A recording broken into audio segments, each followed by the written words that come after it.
ॐ श्री गणेशाय नमः। आधार अनेकदा सुटून जातात, पण धैर्य सोबत राहतं. आपली ताकद ओळखा, कारण तुमची खरी शक्ती तुमच्या स्वतःमध्ये लपलेली आहे. देश-विदेशातून पाहत असलेल्या सर्व दर्शकांना माझा प्रेमाचा नमस्कार. तुमचं सर्वांचं स्वागत तुमच्या आपल्या तारा-सितारा पंडित ज्योतिष चॅनेलवर आणि ऑगस्ट 2026च्या मंथली राशीफलच्या या स्पेशल एपिसोडमध्ये.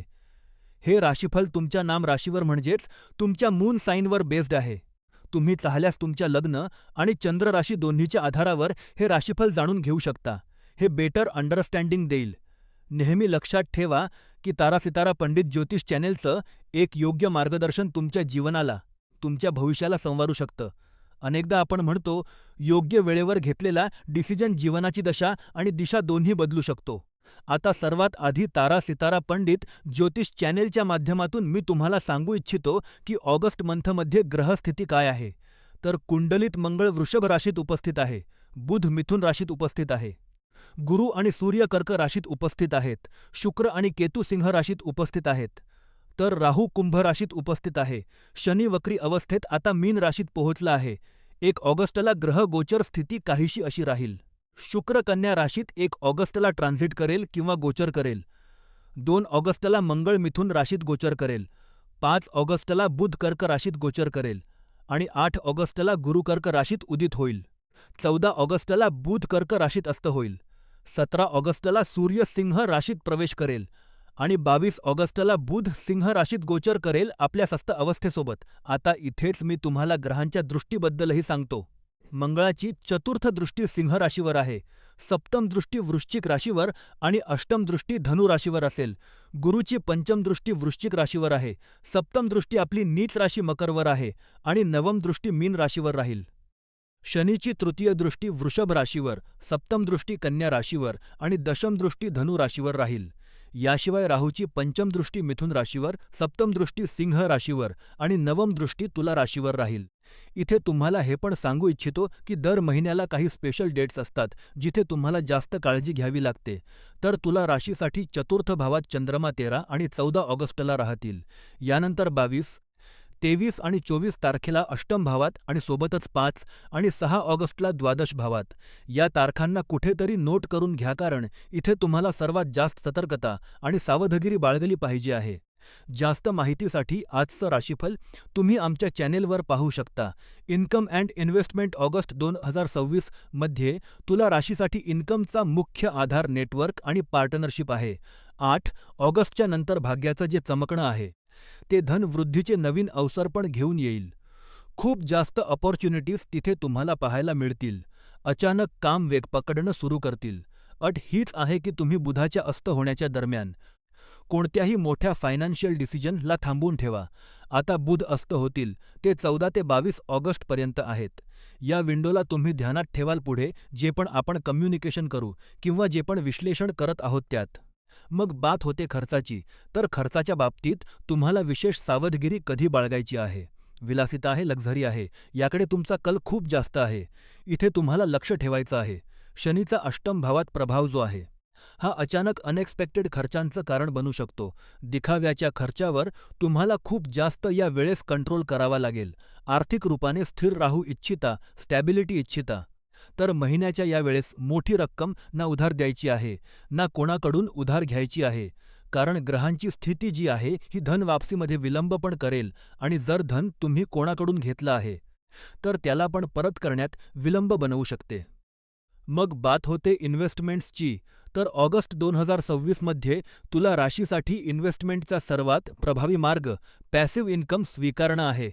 पॅसिव्ह इन्कम काय आहे हे माझ्या मते तुम्हा सर्वांना माहीत असेल. भविष्याच्या सुरक्षेसाठी केवळ कॅपिटल गेनच्या मागे धावण्याऐवजी कोणताही ना कोणताही असा इन्कम सोर्स बनवणं ॲसेट्सच्या माध्यमातून, मग ते रेंट असू शकतं, लीज असू शकतं, मेंटेनन्सचं काम असू शकतं. यावर लक्ष केंद्रित कराल तर हे पॅसिव्ह इन्कमला तुमच्यासाठी अजून चांगलं बनवेल. शनीच्या वक्री चालीमुळे रिस्कला कमी करण्यासाठी इन्व्हेस्टमेंटला सुरक्षित ठेवायचं आहे. विकास आणि इन्कमचे 3 वेगवेगळे आधार, ज्याला आपण 3 पिलर्स म्हणतो, त्यात डिव्हाइड करायचं आहे. कोणताही आकस्मिक आर्थिक झटका तुम्हाला यातून वाचवू शकतो. तिथेच कोणत्याही नवीन इन्व्हेस्टमेंट किंवा ऑटोमेटेड स्कीमपासून तुम्हाला वाचलं पाहिजे. पोर्टफोलिओला फंडामेंटल ऑडिट करावं लागेल. हे तुम्हाला गॅरंटी करू शकतं किंवा हे म्हटलं जावं, की या गोष्टीला अजून जास्त महत्त्व देईल की दीर्घकालीन लक्ष्यांसाठी तुम्हाला इथे फंड्स अवेलेबल होऊ शकतील. इन्व्हेस्टमेंटचा नवा मंत्र जो आहे, हा इमोशनल इन्व्हेस्टमेंटला पूर्णपणे सोडून थोडं लॉजिकल आणि ॲनालिटिकल विश्लेषणाला स्वीकारायचं आहे. कोणती स्कीम सोपेपणाने नाही समजू शकत, तर त्यात पैसा लावणं कामाचं नाहीये. जेव्हा खूप ओव्हर कॉम्प्लिकेटेड गोष्ट समजावली जाते, तर समजून जावं पाहिजे आहे, की हे समजावलं नाही जात आहे, हे उकसावलं जात आहे, की पैसे काढा. फॅमिली लाईफ ऑगस्ट 2026 मध्ये तुला राशीसाठी पारिवारिक सुखाचं विश्लेषण सिलेक्टिव्ह पार्टिसिपेशनवर आधारित आहे. परिवारात सर्वांना खुश ठेवणं होऊ नाही शकत. तर तिथे स्वतःच्या मानसिक शांतीला प्राधान्य देणं जास्त गरजेचं आहे. मोठ्यांसोबत संबंधांमध्ये बौद्धिक समज म्हणा, याचा उपयोग करून बहस करण्याऐवजी शेअर्ड गोल्सला ठरवणं जास्त चांगलं आहे.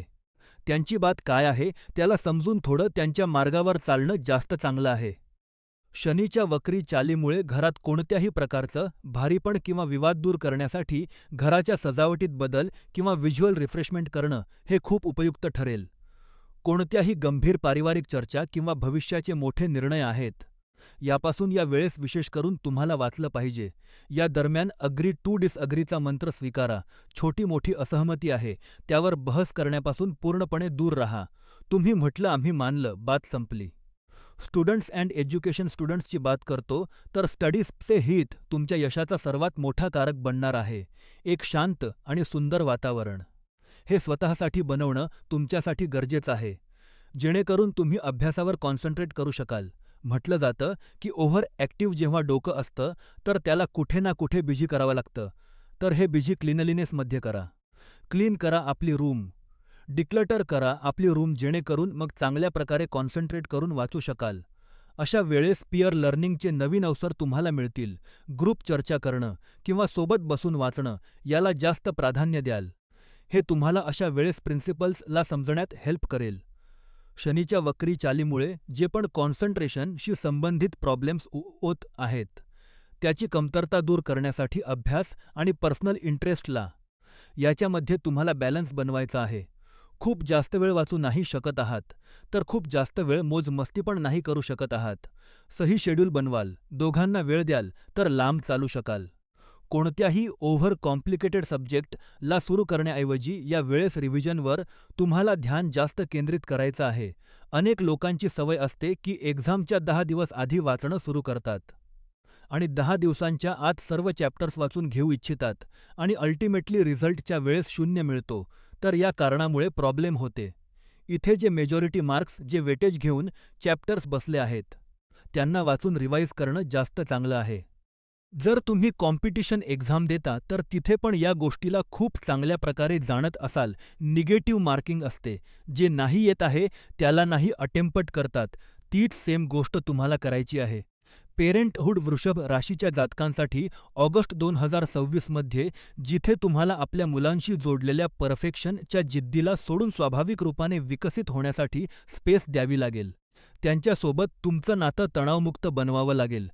सर्वात मोठी बात जज करण्याऐवजी ऐकणारे बनावं लागेल. त्यांना सूचना देण्याऐवजी त्यांच्या आवडीला समजून त्यावर लक्ष केंद्रित करावं लागेल. हे तुम्हा दोघांच्या मध्ये जे रिलेशन आहे याला इमोशनल ब्रिजिंगचं काम करेल. कोणत्याही गंभीर मुद्द्यावर जर चर्चा करू इच्छिता, तर इथे या वेळेस विशेष करून 8 तारखेपासून 22 तारखेच्या मधला वेळ आहे. इथे दूर राहा. बात करणं आणि समजणं दोन्ही वेगळ्या गोष्टी आहेत आणि इथे प्रॉब्लेम ही होईल की तुम्ही फक्त बात करत आहात, समजू नाही शकत. तर इथे सॅक्रिफाईस करून देणं त्या गोष्टीला किंवा थोड्या वेळेसाठी डिले करून देणं जास्त बेटर आहे. कॉम्पिटिशन आणि एनिमीज ऑगस्ट 2026 मध्ये जिथे विरोधी तुमच्या उदारतेचा लाभ उचलून सामाजिक प्रतिमेला खराब करण्याचा प्रयत्न करत आहेत. यापासून वाचण्याचा सर्वात बेस्ट मार्ग जो आहे, हा कोणत्याही उकसवण्यावर स्पष्टीकरण देण्याऐवजी सन्मानपूर्वक मौन बाळगणं आहे. तुमची प्रतिष्ठा सुरक्षित राहील. तुमच्या विश्वासार्ह वर्तुळात कोणी असा कॉम्पिटिटर असू शकतो किंवा फ्रेंडली कॉम्पिटिशन असा असू शकतो जो टॉक्सिक बनला आहे. ही इन्फॉर्मेशन डायटिंग तुम्हाला स्वीकारली पाहिजे. खूप जास्त ओव्हर एक्झॅजरेट करून आपली बात सांगणं इथे थांबवावं लागेल. आपल्या मनाची बात किंवा आपल्या फॅमिलीशी रिलेटेड गोष्टींना बाहेर करण्यापासून रोखावं लागेल स्वतःला. 8 ऑगस्टपासून गुरु पुन्हा उदित होतील आणि ही नवीन रणनीतीला अजून जास्त क्लॅरिटी देतील, ज्याचा उपयोग करून शत्रूंना थेट युद्धात हरवण्याऐवजी तुम्ही इथे डिप्लोमसीचा उपयोग करून त्यांना दूर करू शकाल. हेल्थ ऑगस्ट 2026 मध्ये जिथे तुम्हाला लोअर बॅक स्ट्रेस पासून वाचण्यासाठी आपल्या वर्कस्पेस मध्ये एर्गोनॉमिक्सला इम्पॉर्टन्स जास्त द्यायची आहे. 45 मिनिटांसाठी स्ट्रेचिंग करा. त्यानंतर 3 तासांसाठी काम करून घ्या चालेल, पण थोडं स्वतःसाठी. हे 45 मिनिट जर तुम्हाला जास्त वाटतात, तर 15-15 मिनिटांचा ब्रेक घ्या, पण दर तासाला करा. तर हे जे तुमच्यासाठी टाइम पिरियड आहे, हे लोअर बॅक प्रॉब्लेमपासून तुम्हाला वाचवेल. तणावामुळे जी शुगर क्रेव्हिंग खूप जास्त होते, यावर तुम्हाला ताबा ठेवावा लागेल. एक थेअरी सांगितली जाते, कारण मी स्वतः या फेजमधून गेलो आहे, त्यामुळे मी तुम्हाला अजून चांगल्या प्रकारे समजावू शकतो की थोडं सिलेक्टिव्ह होऊन खाणं सुरू करा, सबस्टिट्यूट ईटिंग करणं सुरू करा. जंक फूड खाणं, गोड खाणं, शुगर क्रेव्हिंग होणं याच्या ऐवजी तुम्ही फ्रुट्स खाऊ शकता, चणे खाऊ शकता. जो पण दुसरा ऑप्शन आहे तो स्वीकारणं सुरू करा, जो शुगर क्रेव्हिंगला कमी करेल. कारण मग डायबेटिक होण्याची तक्रार किंवा हे म्हटलं जावं त्या दिशेत तुम्ही पुढे जाऊ शकता. 14 ते 22 ऑगस्टच्या मध्ये कोणत्याही खूप ओव्हर कॉम्प्लिकेटेड, ओव्हर स्ट्रेसफुल शारीरिक काम आहे, एक्सरसाइज आहे, रुटीन आहे, याला फॉलो करण्यापासून वाचा. हे ट्रेंड्स येतात इंस्टाग्रामवर की 65 डे चॅलेंज, 75 डे चॅलेंज. हे 75 दिवसात तुम्ही करून घ्या, नका करू हे. शॉर्ट टर्मच्या आत लाँग टर्म फायदा नाही मिळू शकत आहे. याला ओव्हरली रिपीट करावं लागेल, जो ओव्हरऑल तुमच्या हेल्थसाठी परेशानी बनू शकते.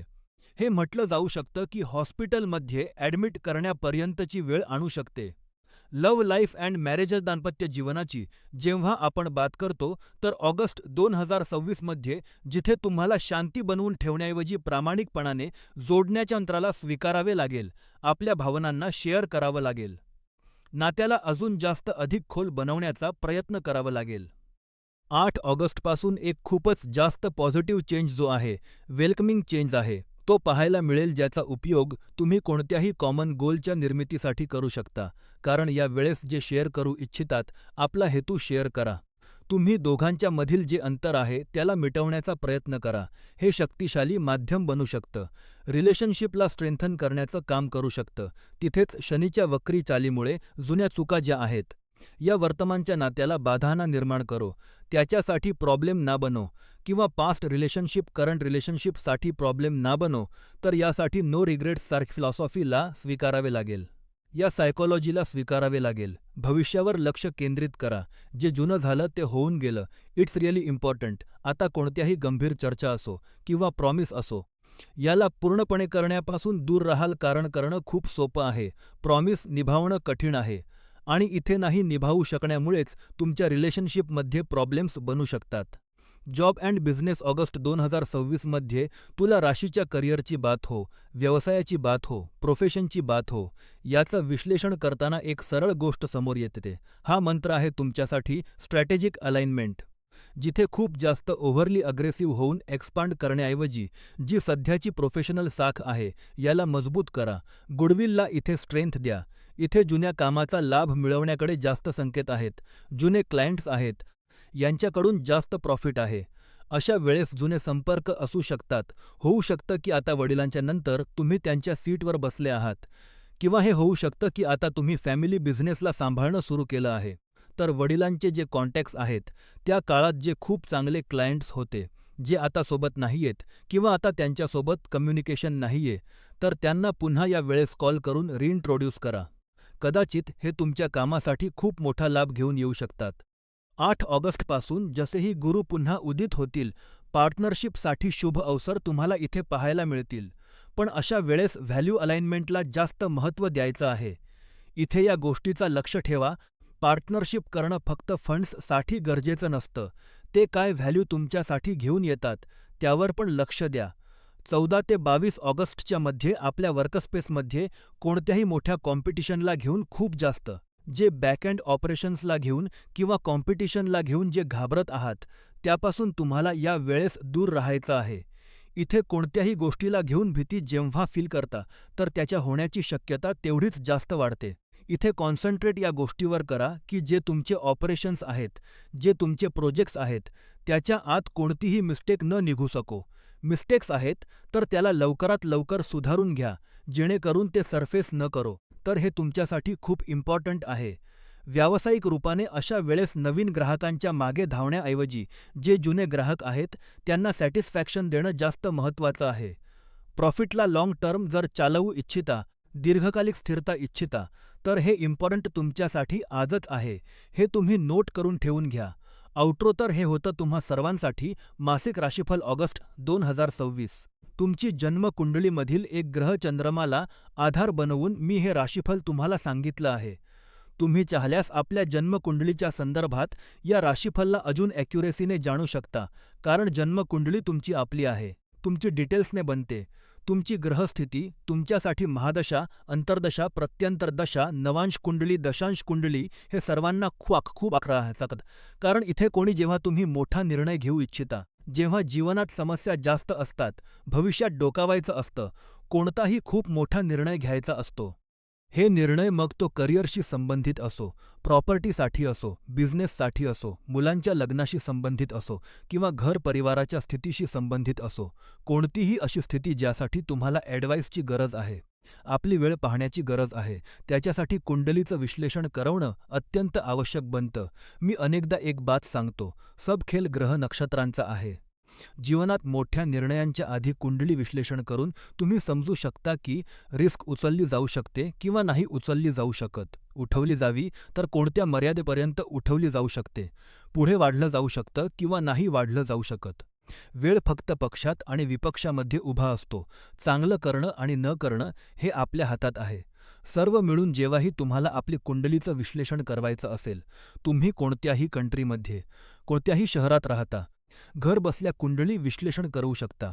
जे तुम्हाला डिस्कस करायचं आहे, मग ती प्रॉब्लेम कितीही पर्सनल का नसो, तुमच्या आणि माझ्यामध्ये ती बात राहील. किंवा जर तुम्ही डिसाईड करता माझ्या वडिलांकडून कुंडली विश्लेषणासाठी, तर तुमच्या आणि त्यांच्यामध्ये बात राहील आणि कोणाशी डिस्कस केलं जाणार नाही. तुम्ही आपली पर्सनलमधून पर्सनल बातला घेऊन निश्चिंत होऊन हे करू शकता की ही पुढे बात नाही वाढू शकत. नेहमीप्रमाणे तुम्हा सर्वांसाठी हीच प्रार्थना करतो आणि नेहमी करेन की तुमचं आणि आमचं परिवार सदैव सुखी राहो, संपन्न राहो, सुरक्षित राहो आणि स्वस्थ राहो. घर परिवारात मोठ्या बुजुर्गांची साथ आणि आशीर्वाद नेहमी आमच्या सोबत असाच बनलेला राहो. तारा सितारा पंडित ज्योतिष चॅनेल पाहत रहा. जय श्रीराम आणि जय हिंद. मित्रांनो, ऑगस्ट महिन्याच्या मंथली राशीफलच्या या स्पेशल एपिसोडचा इथे शेवट होतो. आमच्या या कामाला आर्थिक आधार देण्यासाठी आणि असेच व्हिडिओ तुमच्यापर्यंत येत राहावेत यासाठी तुमच्या स्क्रीनवर दिसणाऱ्या QR कोडवर तुम्ही आम्हाला देणगी देऊ शकता. तुमची छोट्यात छोटी मदतसुद्धा आमच्यासाठी खूप मोठी आहे, पण हे नक्की लक्षात ठेवा, ही मदत अजिबात गरजेची नाही. जर तुम्हाला आमचं काम आवडत असेल, तर हा व्हिडिओ लाईक करा, चॅनेल सबस्क्राईब करा, बेल आयकॉन दाबा आणि हा व्हिडिओ तुमच्या माणसांपर्यंत शेअर करा. आणि कमेंटमध्ये आमच्याशी नक्की बोला. तुम्हाला काय वाटतं ते आम्हाला सांगा. तुमचं प्रेम आणि तुमचे आशीर्वाद हीच आमची खरी कमाई आहे. पुढच्या महिन्यात पुन्हा भेटूया. तोपर्यंत आपली काळजी घ्या. नमस्कार.